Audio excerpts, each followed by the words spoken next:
I am the head of the spider, and you are the legs. Natural law dictates that the legs must follow wherever the head goes.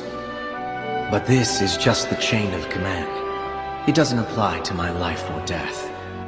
If I happen to die, one of you can replace me, and there may come a time when a leg has more importance than the head. Make the right call. My orders are priority. However, my life and my death are not. So, what's key is survival of the whole, not the individual. Never forget that.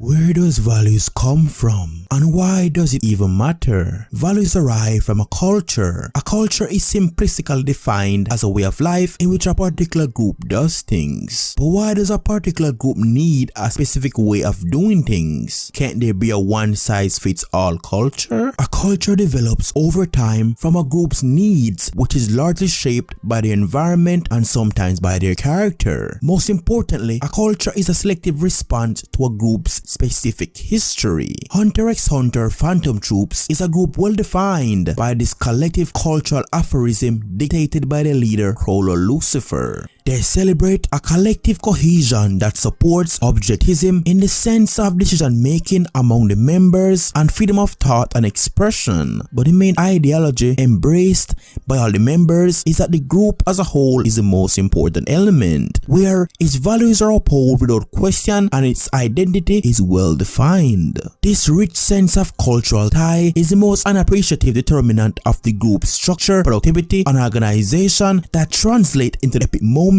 that the Phantom Troupe have on screen and the heartfelt humanity that they display towards one another. This is exemplified perfectly by the small feud that the members went through when they were on the opposing side in regards to why Pakunoda should or shouldn't be trusted after she met the chain user. Suspicion was rampant and emotions were high as they evaluate the possible scenarios that would follow their actions. Franklin's reminder of the collective importance of the group was their refuge.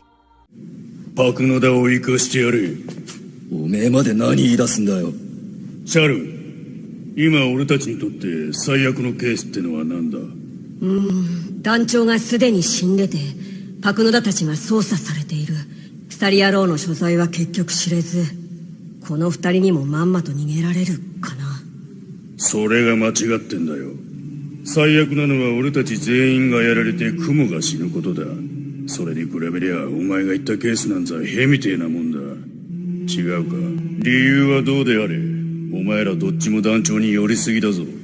その結果旅団が致命的に崩壊してみろ。それが団長に対する一番の裏切りだろうが。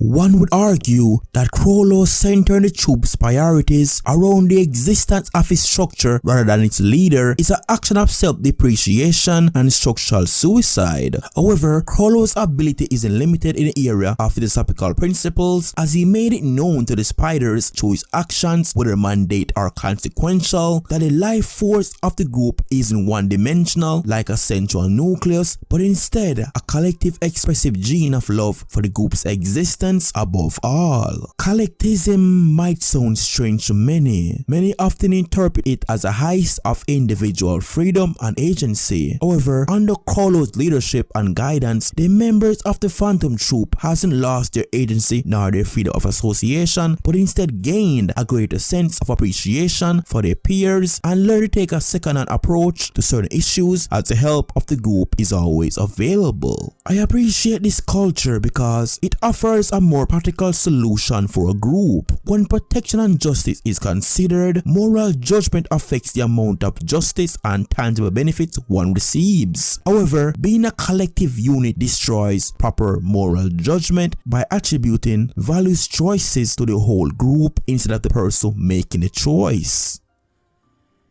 Thanks for watching. Make sure to subscribe if you like the video, and thanks to those that are already supporting me.